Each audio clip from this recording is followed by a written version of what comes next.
Zhang Zai. Zhang Zai, simplified Chinese, traditional Chinese, pinyin, Zhang Zai, Wei Giles, Chang Tsai 1020–1077, was a Chinese philosopher, essayist, politician, writer, and cosmologist. He is most known for laying out 4 ontological goals for intellectuals: to build up the manifestations of heaven and earth's spirit, to build up good life for the populace, to develop past sages' endangered scholarship, and to open up eternal peace. Life and work. Zhang Zai was born in 1020 CE in Hank, province of Shanxi.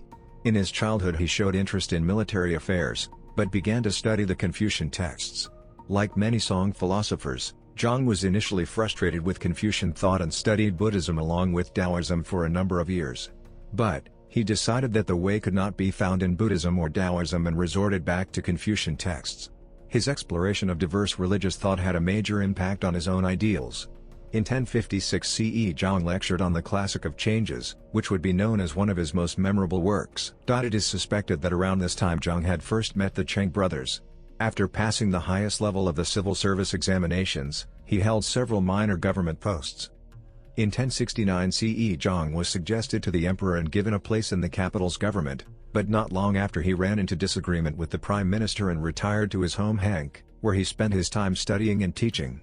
This was likely the most productive period of his life for developing and spreading his own philosophical views.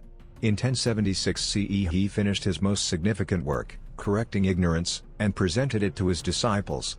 Later in 1076 CE he was summoned back to the capital and restored to a high-ranked position. However, in the winter he became sick and was forced to resign again.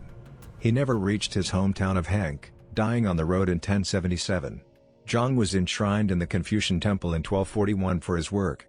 Many of Zhang's writings have been lost. Zhang collected selections of Zhang's writings in his anthology of song study of the way known as Reflections on Things at Han's. His most important surviving works are probably his commentary on the changes and correcting ignorance. After Zhang Zai's death most of his pupils became involved with the Cheng brothers, Cheng Yi and Cheng Hao, school. His thought became known for the most part through the efforts of the Cheng brothers and Zhang Zai. Zhang Zai honored Zhang as one of the founders of the study of the way. Zhang Zai's philosophy. The meaning and characteristics of qi according to Zhang Zai. Zhang Zai's metaphysics is largely based on the Classic of Changes. According to Zhang, all things of the world are composed of a primordial substance called qi. For Zhang, qi includes matter and the forces that govern interactions between matter, yin and yang. In its dispersed, rarefied state, qi is invisible and insubstantial, but when it condenses it becomes a solid or liquid and takes on new properties. All material things are composed of condensed qi, rocks, trees, even people. There is nothing that is not qi. Thus, in a real sense, everything has the same essence, an idea which has important ethical implications. The most significant contribution of Zhang Zai to Chinese philosophy is his concern of qi as the basis of his cosmology. The qi or vital force is, according to Zhang Zai, the fundamental substance by which all processes of the universe can be explained. First of all, according to Zhang Zai, the qi or vital force is something forever in the process of changing. Second, the perpetual change of the vital force follows a definite pattern of activity according to the 2 principles, the yin and yang. The changes undergone by qi result from the perpetual activity of the yin and yang principles. Zhang Zai's conclusion is that there is nothing in the universe that cannot be explained in terms of the interaction of the twofold activity of qi. Third, the change of anything from condensation to dispersion, or from visibility to invisibility does not imply the idea of quantitative extinction of the thing in question. Fourth, Zhang Zai stresses the fact that although the creation and transformation of manifold things can be reduced to one uniform pattern, the interaction of the yin and yang, nothing in the entire universe is the repetition of something else. As an example presented by Zhang Zai, there are no 2 persons whose minds are exactly alike. Fifth, the perpetual motion of the physical world is not originally caused by any outside force. He states that the cosmos depends on nothing to be its first mover, for the qi is such as a vital and self-moving force that alone makes all change and motion possible. Huang, 1968. Zhang Zai's belief in human goodness. Neo-Confucians primarily value Zhang Zai's doctrine of the sage forming one body with the universe. This doctrine represents both the Confucian contiguity with its classical Confucian heritage and an enlargement of the Neo-Confucian system. At the center of Zhang Zai's teaching is the idea of Ren. humaneness or human-heartedness, in many ways the salient teaching of the classical Confucian tradition.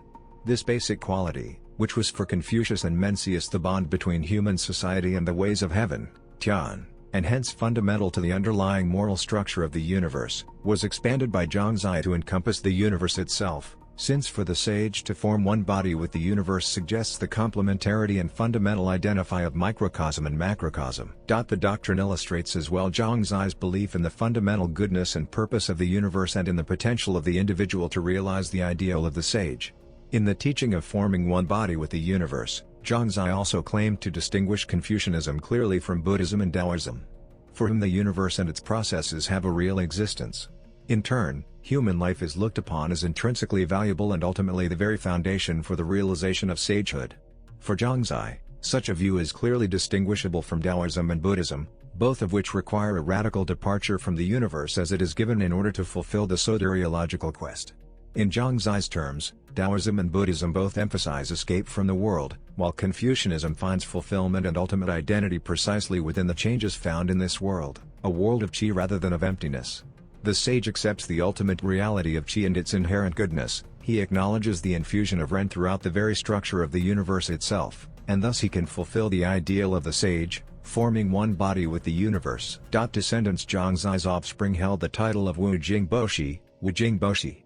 In 1452 Wu Jing Boshi was bestowed upon the offspring of Mengzi Mengshi 156th generation and Yanhui Yanshui 59th generation. The same was bestowed on the offspring of Zhou Dunyi Zhoumian 12th generation, the two Cheng brothers, Cheng Hao and Cheng Yizhen Ker in 17th generation, Zhu Zai Zhu Ting, Zhu Qian, 9th generation, in 1456 to 1457. In 1539 the same was awarded to Zheng Han's offspring Zheng Thika 60th generation. In 1622 the offspring of Zhang Zai received the title, and in 1630 the offspring of Shayong received the title, and in 1630 the